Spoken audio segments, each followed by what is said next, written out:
Chapter 6: The Humans. They entered the clearing with great caution, searching for anything that could bring them harm. Finding nothing of the sort, they began to spread out and check in greater detail.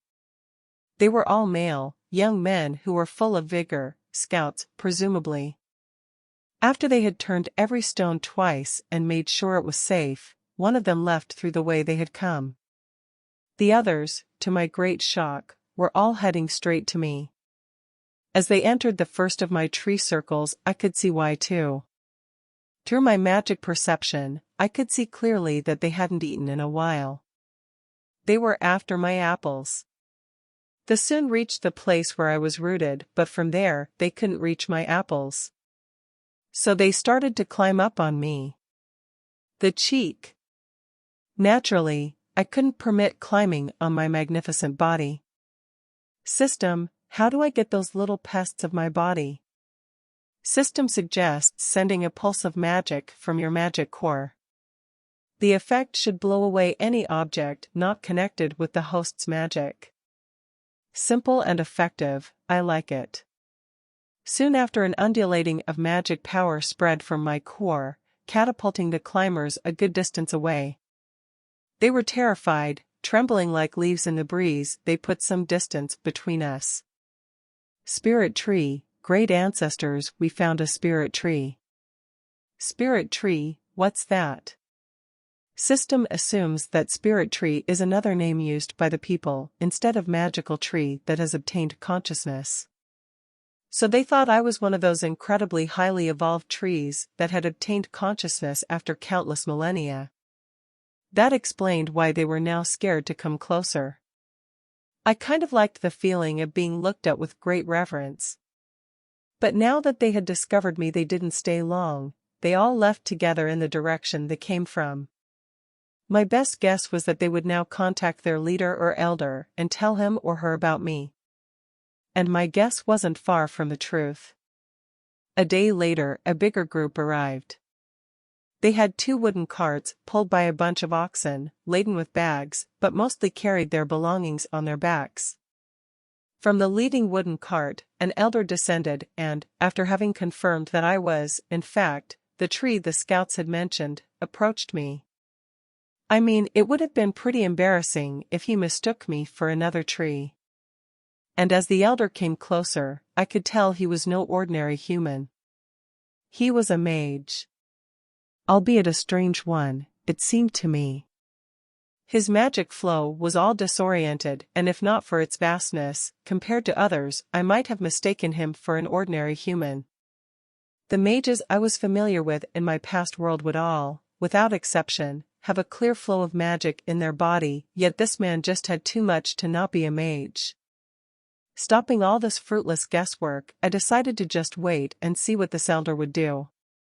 Greetings, Great Spirit Tree. I am Narvi, an early-stage knight, magus and elder of this group of people. I apologize for some of our boys trying to climb you and wish to thank you for being lenient with them. But you must understand, Great Tree Spirit, we have all lost our homes and food is sparse out here. And you have so many wonderful apples, yet you can't eat them. Couldn't you give us some? The crafty old fox was trying to swindle me out of my apples. I mean, he was right, I didn't need them, but that was no reason to give them away. Also, it wasn't like I could actually answer him. But the important crux was now solved. It would seem there was a wholly different system of magic out there. This guy had said he was a knight magus. The old conundrum had been solved, but a new one had arisen.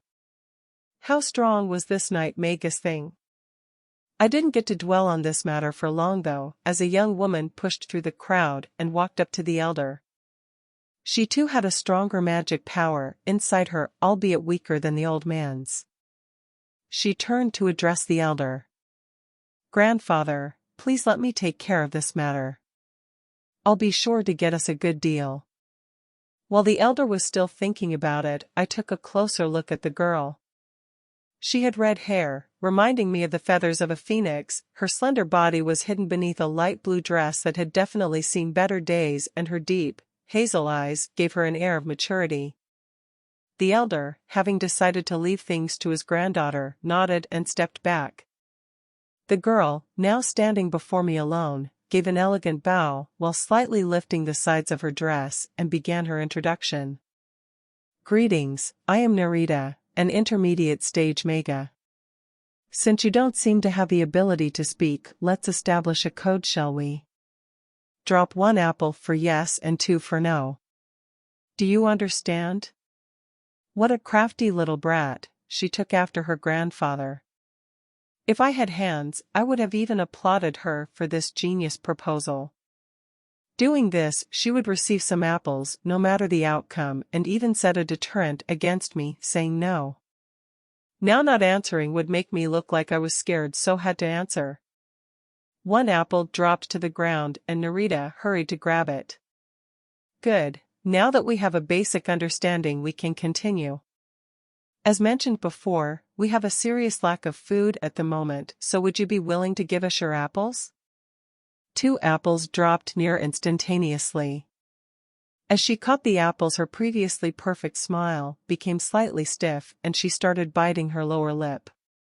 While she had expected a no, she hadn't thought it would come this quickly without even a second thought. She unconsciously pulled at her dress, exposing a slight bit of her cleavage.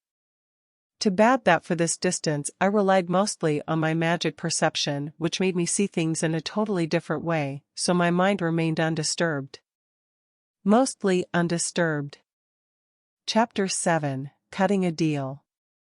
Great Tree Spirit, how can you be this cold and uncaring?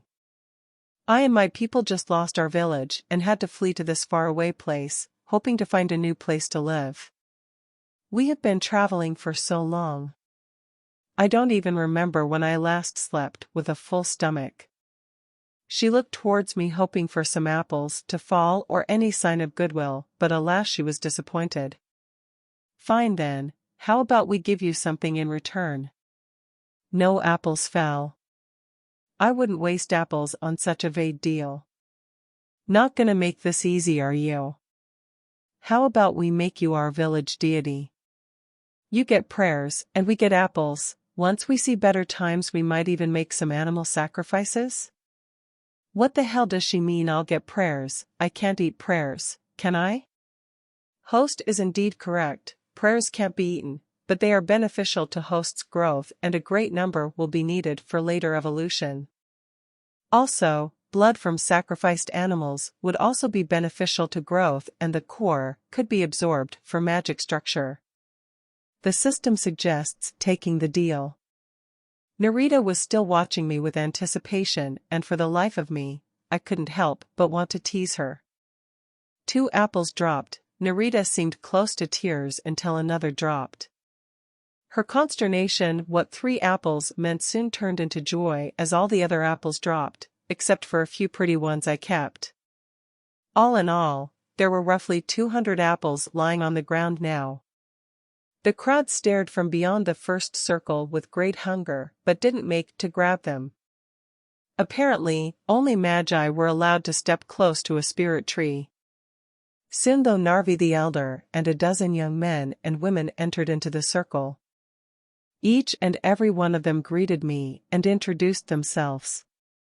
They were all apprentice magi and honestly, they were so weak I could hardly tell them apart from ordinary humans. There were around 150 people, so I thought everyone would get at least 1 apple and the 50 that were left would be split according to priority. But so wrong I was. The magi and scouts joined by the few warriors, numbering 30 altogether, each took 3 apples. The remaining 110 were then given 1 to each of the 100 adults and a half each to the 20 or so children. My goddesses, what hadn't these people understood about taking care of children? Honestly, at that point, I was so close to just firing some leaf blades to thin out those warriors and magi. But seeing Narita changed my mind, she had only taken 1 apple, no more. After having wolfed down all my wonderful apples, they dispersed and began building a camp. Is what I want to say, but that would be a lie. They had erected 1 shabby tent and made a few fireplaces, with furs on the ground to sleep on. After those preparations were done, they came together again before me, right outside the tree circles. Narvi once again entered and came before me. They kneeled in unison, and Narvi began a prayer. "O great spirit tree, we kneel here before you. You gave us life at our darkest moment, and we are thankful." At that moment I felt it. An invisible power converging towards me. A power so pure, so light it felt like entering a hot bath. Ensconced in this divine warmth, I felt like I could do anything. My magic control was also increasing without me doing anything. Title: One who receives prayers, obtained. Host's connection to his devotees increased. That sounded fabulous. Found a way to speed up growth and obtained a new title.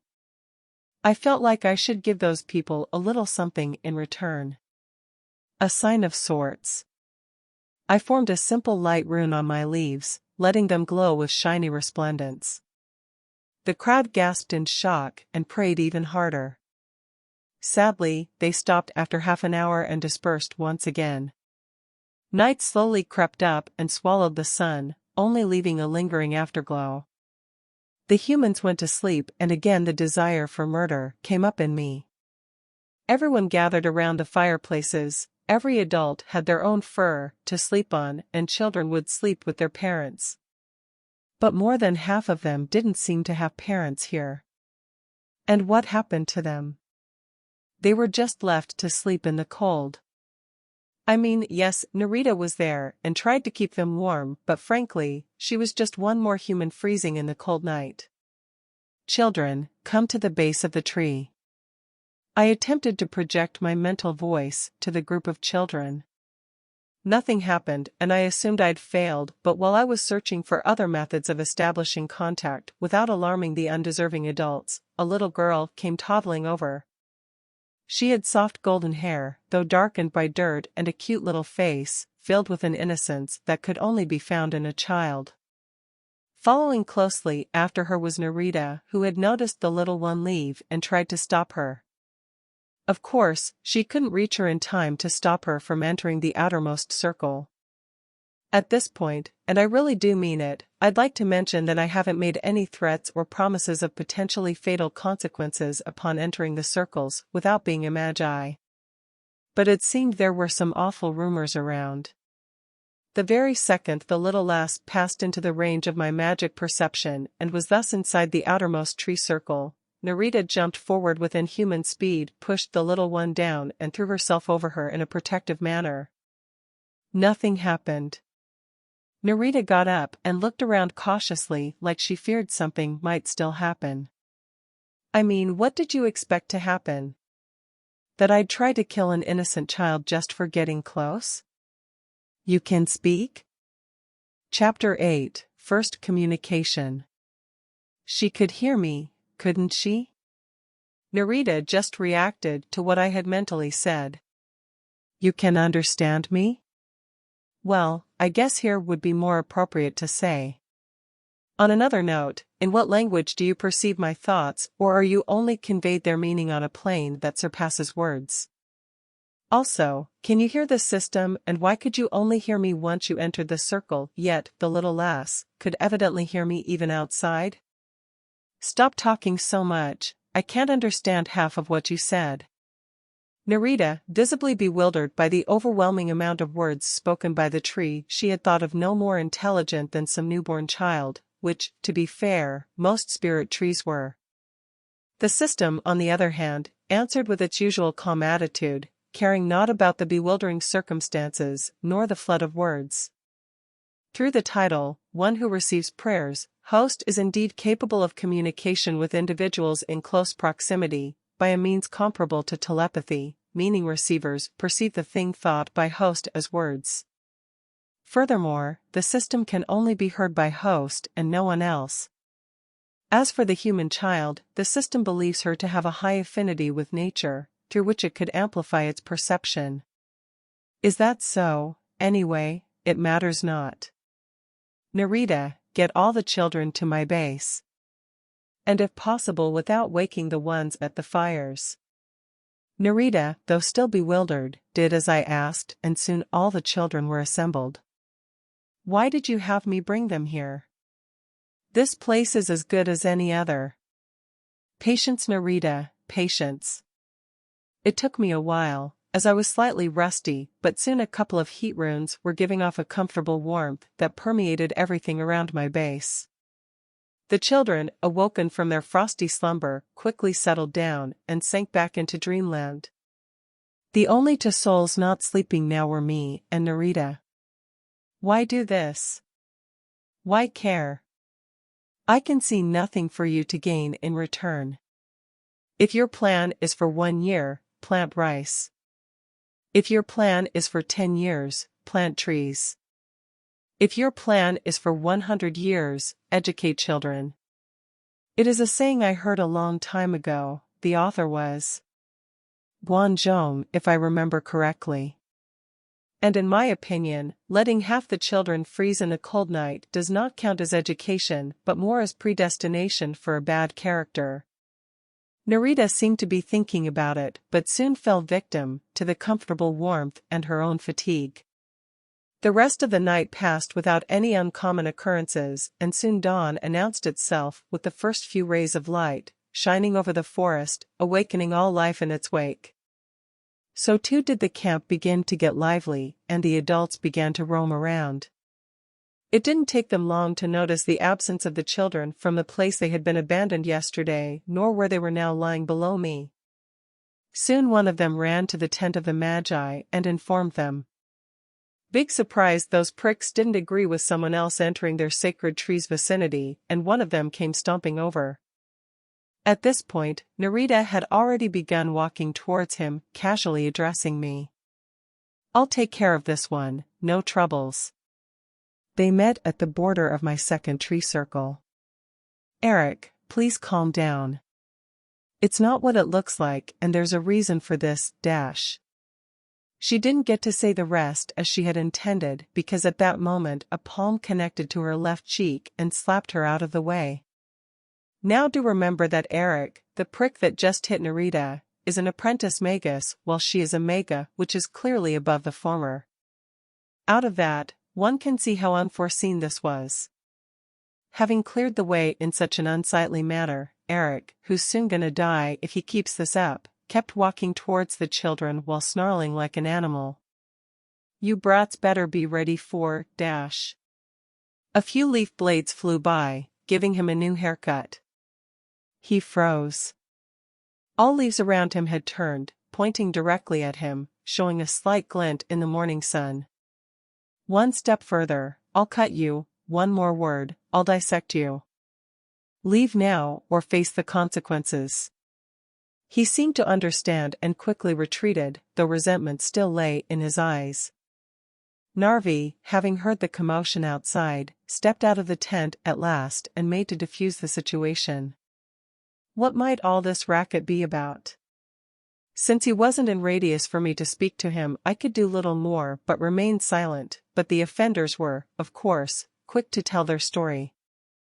The children slept under the tree spirit, and now he is wrathful of us and won't allow us to approach. They must be punished for approaching the tree spirit without qualification. Then how is it I'm standing here without being attacked? Clearly, you pricks pissed the great tree spirit off and are now facing your punishment. Grandpa, the tree spirit, talked to me. He told me that he likes children and wishes for them to be treated better. He called them to him. Narita saved the day, and my intentions were clearly conveyed. For good measures, I shot a few more leaf blades at Eric and sent him running back into the tent. Let's make a new rule, shall we? Narita, please tell them that from now on only you, Narvi, and the children currently with me may approach and collect the apples. Others will be turned into fertilizer for me. Narita faithfully repeated what I had told her out loud, and after Narvi himself had approached and heard me tell him personally, the rule was acknowledged. The next few days were rather uneventful. The humans spent their time building a few wooden houses, living off my apples, which I provided 200 every 3 days, and the game that they managed to hunt. After some time, I even received the new title, One Who Gives Life, which allows me to regrow all my apples within a couple of minutes. I decided against regrowing them at that speed though, lest the humans got greedy. Chapter 9, Let the Slaughter Begin. The conflict had been settled, everything went well, and I basked in prayers every day. The houses, I call them shacks, were coming along quite nicely, and the villagers had settled down for the most part. While I still received the occasional evil eye, which I of course returned, although without effect, from the passing magi, the other villagers had quickly adapted to the rule I had put in place. Though this may have been largely due to Narvi being the one to tell them about those rules. Nerida had taken to spend most of her time with me either cultivating by taking advantage of the magic vortex I created or just telling me about this world. I was especially interested in their power system, being fueled by magic, but with an essentially different approach. Their way of cultivating reminded me of a tale I had heard from a passing archmage of a world where so-called cultivators used chi to cultivate their bodies and spirits, exerting power through martial arts and techniques. But the thing used in this world clearly wasn't chi, it was magic. It seemed like the people in this world were using a synergy between the two, albeit a synergy that didn't produce a stronger but a weaker result. Their grading was also different, much more primitive might I say. I mean, basing everything on a feudal system isn't very creative. Half a year passed in a flash and nothing of particular interest happened. Nerida had taught me quite a bit of common knowledge over this time, but I felt like she was hiding something, or more specifically how she and the others got here. She told me that this forest was to the north of the Sky Kingdom and that there were no others close by. Based on that, I assumed they were originally from the Sky Kingdom, but had to leave out of reasons unknown to me. And because this totally isn't a predictable novel, this was, of course, the day I'd get to know about their past. Nerida came to the tree in the early morning hours. She was clearly upset. Probably courtesy to Eric, he was getting bolder over the last months, and I could see him and Nerida get into fights in the distance. Today had been another such day, but something felt off, it seemed different, worse. Nerida just sat there and meditated for 3 hours, then she spoke. You know, it's my fault that we had to leave our home. Before all this happened, we were known as the Mountain Bull clan, led by my father Baron Magus, but then a member of our clan insulted the Verdant Serpent clan, and as an apology, they wanted me to marry the son of their leader. I refused, and they wiped most of our clan out, forcing the rest to flee the kingdom, expelled forever. All because I refused the marriage and my father didn't want to force me. She was crying, and though I wanted to give her a shoulder to cry on, I was well aware of my ability to do so. You shouldn't blame yourself, it wasn't you who insulted the Verdant Serpent clan, was it? Nor did you decline against your father's wishes. He let you choose, and was ready to fight for that choice even if it cost him his life. So don't blame yourself. Okay, thanks for trying to cheer me up, dash. With a loud burst, the woodwork to the north of the clearing exploded. A whole group of wolves came charging out, making a beeline for the camp. I assumed they too were here because of hunger, like the humans when they first arrived. Only that they weren't going to be satisfied with some apples, they were here for meat, human meat, quite possibly. Shame, for them, they needed to run past me. Tempest wolves. And there's 8 of them, we are doomed. Nerida took up a combat stance, wanting to make some kind of last stand or something. I just locked onto these wolves with my leaves and fired. It was a gory battle to behold, though I guess slaughter would be more fitting. Thousands of leaf blades flew towards the wolves, shredding the first 3, leaving only an unidentifiable mass of flesh and hide. The 4 in the back fared better, dodging to the sides, only ending up as dismembered corpses from touching the outermost leaves. Just the alpha, the strongest of the pack and the one who had been the furthest in the had escaped with a few minor cuts. I had stopped my barrage of leaves to allow greater visibility and to plan my next move. The Alpha interpreted this as weakness after exhaustion myself and resumed his charge straight towards me. Charging head-on at a 15-meter tree with an immense density and an approximate weight of multiple tons, great idea. He too discovered this when he was in the process to sink his teeth into me only to find he couldn't penetrate my bark. A quick leaf blade to the back of the head was all it took to make him breathe his last. May the Earthen One see your bravery and gift you strength in your next life, may the Eternal One guide you on your travels, and may the Lasting One bless your mind and soul. What was that about? The wolves did nothing wrong, they were just at the wrong place at the wrong time. A little prayer seemed appropriate. Who did you pray to? That is a story for another time. Tempest Wolf Alpha variant successfully absorbed. Wind affinity has risen slightly, the ability, Bloodlust, was learned.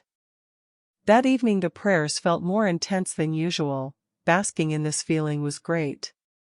I had also absorbed the other wolves through my roots, leaving the blood that soaked the ground to my subordinate trees. With the help of the blood, acting as fertilizer, the system had theorized that in another half-year my innermost circle would be fully grown and ready for duty. Wondering what tomorrow would bring, I settled down for the night. Chapter 10 10 Years Bring Changes. The next morning, the villagers all came together and started expanding the clearing towards the south. They cut trees, uprooted every plant they found, and began to till the soil. They were creating fields for crops. The soil here had a nice, dark texture and was rich in nutrition. It would make for a perfect base to grow crops. And as I was feeling generous at the moment, I decided to extend a helping hand. System: is it possible to store magic in a seedling and slowly disperse it over a prolonged span of time? Host's request: is indeed possible, though the system fails to see any advantage for the host in doing so. There is no advantage in creating it. I'm just feeling generous.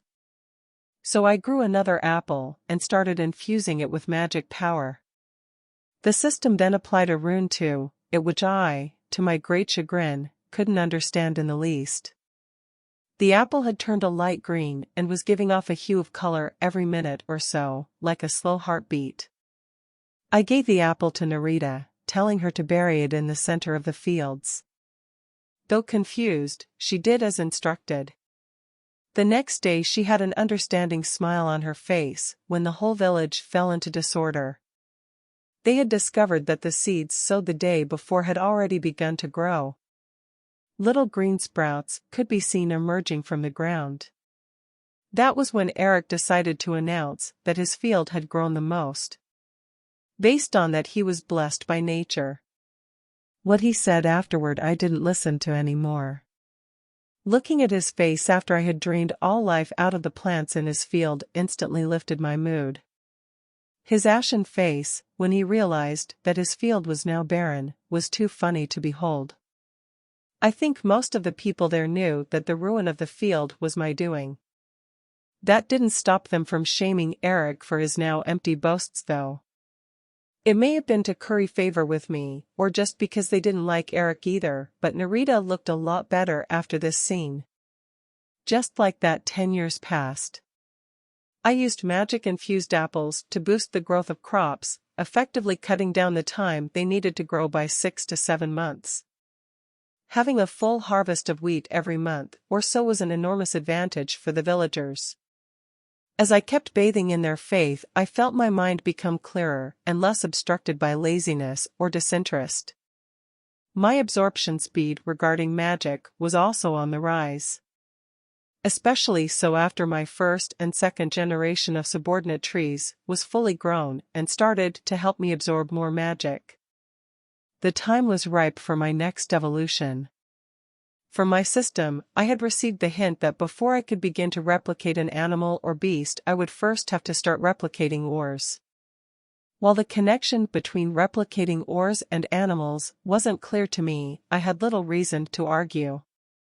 Over the past 10 years, I had expanded my roots and reached deep into the earth. Fun fact, since my roots don't really need to collect nutrition from the ground, I can even grow in stone. I had already collected the magic structure data of copper, tin, and iron. While I would have preferred to also have a sample of silver and gold, I didn't think it wise to delay any longer. The bunch of shacks from 10 years ago had also changed quite a lot. The clearing was now filled with neat wooden houses, with a couple of fields at the borders.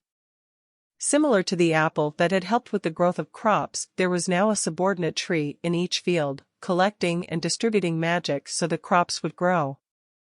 Narvi had sadly not lived long enough to see it. He had been pushing himself to lead his people here and had died of heart failure. Apparently, he had sustained some internal injuries that had sealed his fate. Narita was appointed as the new clan head, bearing all responsibilities for the clan thereon. Her having a breakthrough into the Night Magus realm not long after, along with my evident support, made her position very stable. Eric had become suppressed to the absolute maximum. He had taken to living at the edge of the village, with little social contact, managing his little garden. All in all, the village was now self-sustained, and I could concentrate on evolving.